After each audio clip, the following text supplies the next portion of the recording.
I used to think silence was peace, until I learned how loud cruelty can sound, even through a pair of hearing aids. My name's Kate, and I've been wearing hearing aids since I was 10. It's not something I hide, but it's not something I advertise either. I'm just normal, or at least I try to be. At Ridgeview High, normal means fitting in quietly enough that no one has a reason to remember your name. That was the plan until her name was Amber Lewis, the kind of girl teachers adored and everyone else tolerated because she made sure you had to. The straight-A cheerleader, golden hair, shiny car, Instagram-ready smile, perfect on the outside, sugar-coated venom on the inside. She sat 2 rows behind me in math class. I didn't know her, hadn't said 2 words to her, and still she found something about me to mock. It started the week my hearing aid batteries began dying mid-lesson. That faint electronic beep, I barely noticed it, but she did. "Oh my God," I heard her whisper loudly, "is someone's robot malfunctioning?" A few people snickered, my stomach tightened, I kept staring at my notebook pretending I didn't hear. That was my first mistake. Because people like Amber, they smell quiet like blood in the water. "Hey Kate, what station you tuned to today?" The next day she did it again, and the next. She'd cup her ear dramatically, lean over to her friends, and say things like, "Do you think she hears math in surround sound?" Sometimes she'd beep under her breath when I walked by. Her friends would laugh. It was petty, cruel, pointless, but in high school, pointless cruelty becomes entertainment. And me, I thought ignoring it would make it stop. I told myself, "You're stronger than this, she's not worth your reaction." But strength can sound a lot like silence, and silence sometimes gets mistaken for permission. Friday afternoon, our math teacher announced group presentations. Of course, fate had a sense of humor. I got paired with Amber. When our names were called, she smirked. "Don't worry, Kate, I'll make sure everyone hears us loud and clear," she said. Her friends laughed, my throat tightened. That night, as I sat at my desk reviewing our project slides, I replayed her words in my head. "Don't worry, Kate, loud and clear." It echoed in the quiet, mocking me, daring me to stay quiet again. And that's when I realized maybe silence wasn't peace, maybe it was complicity. I didn't want revenge, not at first, I just wanted proof, because if I told anyone they'd say, "Oh, Amber, she wouldn't do that." So the next week I started recording. Just my phone, hidden under a folder on my desk. Not to post, not to share, just to have something real, something that said this happened. It didn't take long. The moment the teacher turned to the board, she started. "Can you even hear me, Kate?" she said in that sing-song tone. "Or should I switch to radio frequency?" Her friends giggled. I felt the familiar burn rise in my cheeks. "Maybe she's ignoring you because you sound like static," one of them added. Amber laughed, that kind of laugh people rehearse for popularity. "Oh please, I sound perfect, she's just broken tech." There was a click in my throat, like my voice wanted to escape and couldn't find the courage. But my hand tightened around my pen, and I whispered under my breath, "Keep talking." And she did, every word, every snicker, every beep sound, it all went straight into my phone. I didn't know what I'd do with it yet, I just knew I wasn't deleting it. That night I played the recording alone in my room. My chest felt heavy, but there was also a strange relief. It wasn't just in my head, I wasn't being sensitive, it was real. And when my mom knocked on my door asking if I was okay, I almost told her. Almost. But then I pictured the parent-teacher meetings, the sympathy looks, the "we'll talk to her" that changes nothing. No, I didn't want to be pitied, I wanted her to understand. And deep down I knew the only way someone like Amber learns empathy is by hearing what she sounds like. So I decided she would. "Hey Amber," I said the next day at lunch, my voice steady. She looked up, surprised. "Oh, look who talks, what's up, Radio Kate?" I smiled, "You'll see." She rolled her eyes, dismissing me like always, but there was something different in my tone that made her pause, like maybe, just maybe, she realized I wasn't the quiet girl she thought I was anymore. When people say revenge, they imagine fire and fury, mine sounded like silence, followed by a single play button. After that day in math class, the recording stayed hidden on my phone like a secret weapon I wasn't sure I wanted to use. Every time Amber's voice echoed through the halls, mocking someone else or laughing too loud, I'd feel my phone in my pocket and think, you have proof now.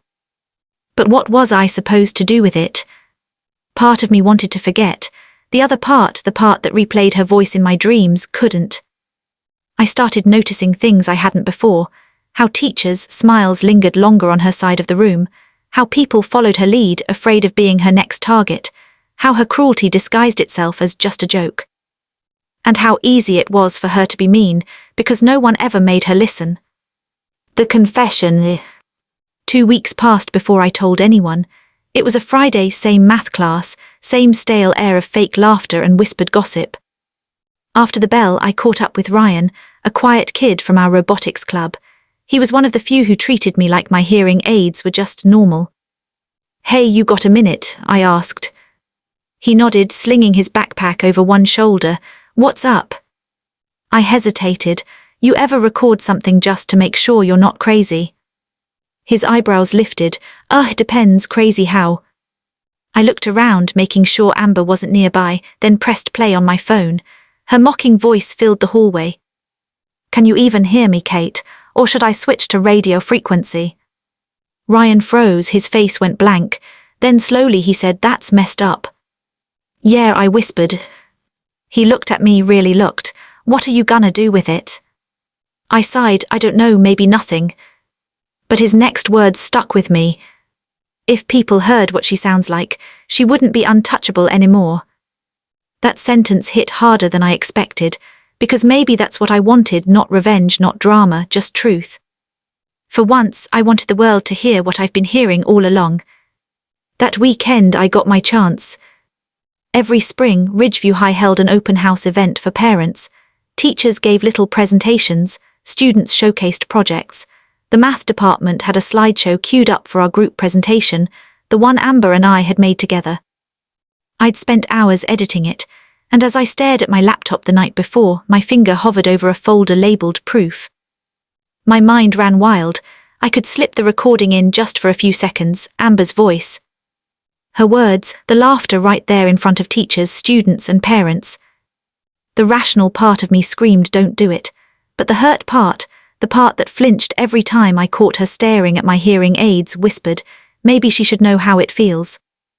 So I didn't delete it, I just renamed the file, Audio Sample MP3.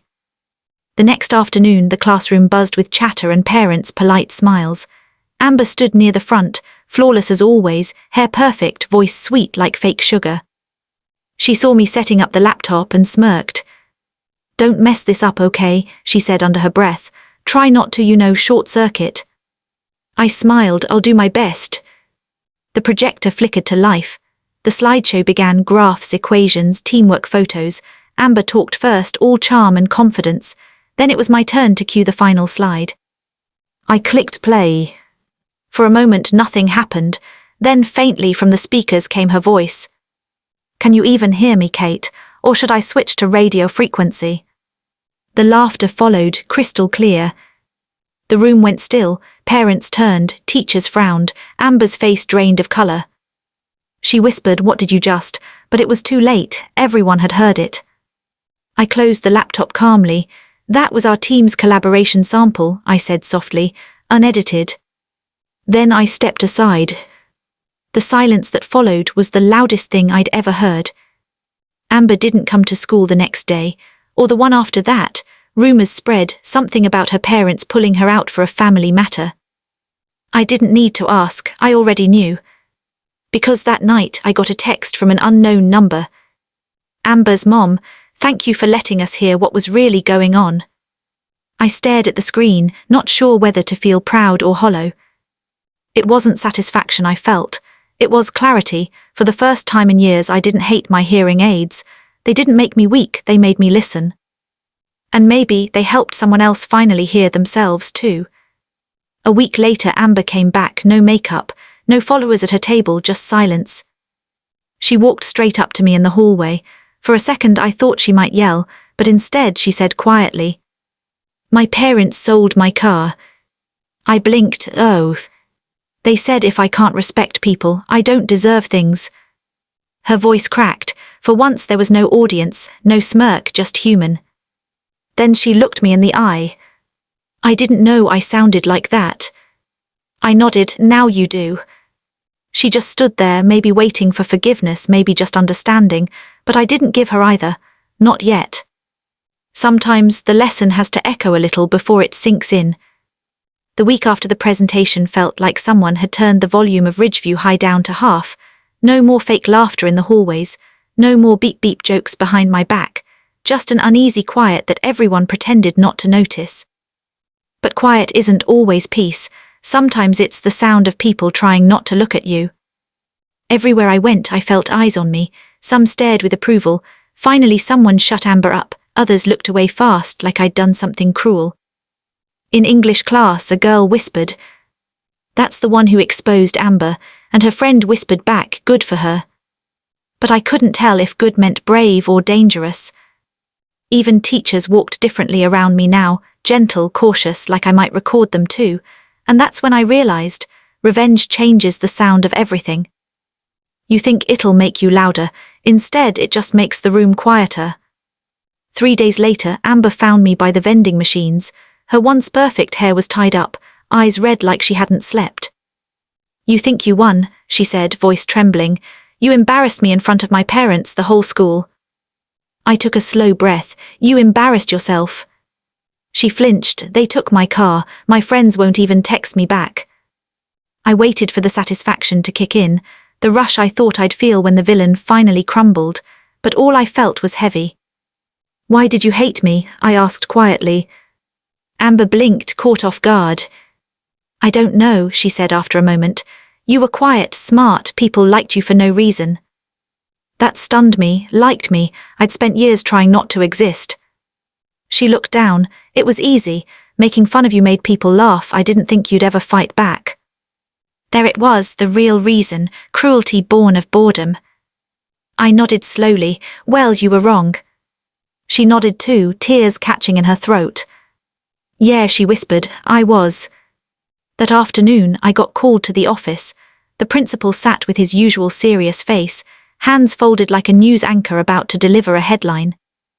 "Kate, we reviewed the situation," he said. "While we understand your intent, playing that clip publicly wasn't appropriate procedure." My stomach dropped. I just wanted her to stop. "And she has," he said gently, "but actions have consequences on both sides." He gave me a 1-day suspension for using personal recordings during a school event. I walked out numb. Even justice, it seemed, came with paperwork. At lunch, Ryan caught up to me.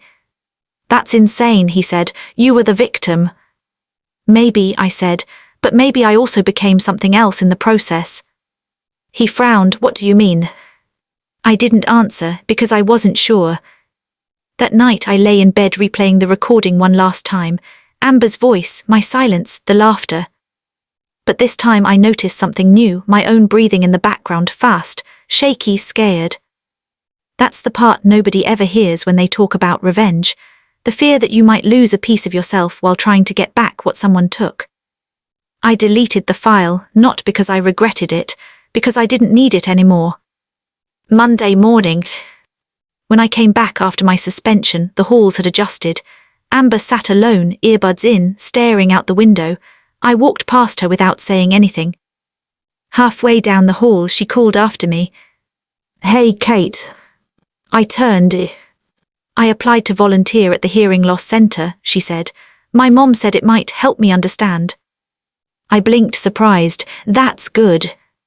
"Yeah," she said softly. "It's the least I can do." For the first time, I believed her. That afternoon, our math teacher was explaining quadratic equations when my hearing aid let out its usual soft beep. Every head turned, then looked away, uninterested. Amber didn't laugh. No one did. The sound that once triggered humiliation now just meant battery low, and maybe lesson learned. On my way home, I walked past the parking lot where her shiny car used to sit. The space was empty, sunlight glinting off the oil stains. Part of me felt justice, part of me felt sorry. But mostly I felt heard. Because in a world full of noise, sometimes the loudest statement you can make is letting someone finally hear themselves. It's been 3 months since that day. 3 months since I pressed play, and changed more than just one girl's reputation. You'd think time would make it fade, the sting, the awkward stares, the strange respect people started showing me after, but memory doesn't fade that easily. It hums quietly beneath the noise, like feedback no one else hears but you. Amber never went back to being the same girl. Her friends drifted away, not because she wasn't pretty or popular anymore, but because guilt makes people uncomfortable, and Ridgeview High, it moved on like schools always do. New drama, new rumors, old wounds tucked under cafeteria chatter. But something changed in me too. People started coming to me when they were being bullied, as if exposing one cruel person had made me some kind of justice hotline. I listened, I really did, but sometimes I wished they knew revenge doesn't solve everything. It just balances the scales for a moment. After that, you still have to carry the weight. It happened on a Thursday, the kind of grey, drizzly afternoon when the world feels like it's thinking. I'd just finished tutoring in the library when I saw Amber outside, standing under the overhang near the parking lot. No friends, no phone, just holding a cardboard box filled with flyers. I almost walked past, but she called out softly, "Hey, Kate." Her voice didn't sting anymore. I turned, "Hey." She held up the box. "These are for the fundraiser, the hearing center I told you about. They needed volunteers to help distribute them." I blinked. "You're still doing that?" She nodded. "Every weekend. They let me help the kids practice reading lips. It's harder than I thought." I couldn't help but smile. "Yeah, it takes patience." Amber hesitated, then said, "I used to think silence was awkward. Now I think it's humbling." I nodded slowly. "It can be both." She laughed, a real one this time. "You're better at this forgiveness thing than I expected." "I'm not sure it's forgiveness," I said. "It's just letting the noise die down." Later that week, our math teacher announced a new group project. No random pairings this time, we got to choose our partners. Ryan waved me over, but before I could move, Amber turned around in her seat. "Hey, want to team up again?" she asked softly. I froze. The class went quiet, waiting for my reaction. I could have said no, could have reminded her of every cruel thing she ever said, but I remembered that day, standing in front of everyone, hearing her voice echo through the speakers. And I remembered what it felt like to win and still not feel free. So I said, "Sure, let's try again." The whispers started, "Is she serious?" But I didn't care. Maybe giving her a second chance wasn't weakness. Maybe it was proof that I'd finally let go. The day we graduated, the school gym buzzed with the usual mix of nerves and nostalgia, parents with cameras, kids in gowns too big for them, the sound of 1,000 new beginnings. When my name was called, I walked across the stage, feeling the hum of the microphone in my ears, that faint vibration that used to make me self-conscious. Now it just felt like power, like connection. Amber clapped from the third row, a quiet smile on her face, no words, no apology, just respect, and somehow that was enough. After the ceremony, as I helped stack chairs in the gym, I noticed a folded piece of paper tucked into my yearbook. It wasn't signed, but I recognized the handwriting immediately. "Sometimes it takes hearing yourself at your worst to become someone better. Thank you for letting me listen. A." Inside the note was a photo, me and Amber, taken candidly during our last project. We were both laughing mid-conversation, neither of us noticing the camera. The caption underneath read, "Proof that even static can turn into harmony." For a long moment, I just stared at it, that fragile little reminder that change, real change, doesn't happen in explosions. It happens in echoes. If I've learned anything, it's this. Sometimes revenge starts with a microphone but ends with a mirror. You set out to make someone else listen, and in the process, you learn to listen to yourself. People will always talk. The world will always hum with noise and judgment and laughter that isn't always kind. But now, when I hear the faint beep of my hearing aids, it doesn't make me flinch. It reminds me I've survived worse sounds, and I've turned them into something worth hearing. So to the girl who once mocked me in math class, you took my silence and made it your joke, but in the end you helped me find my voice. And it's louder and clearer than ever.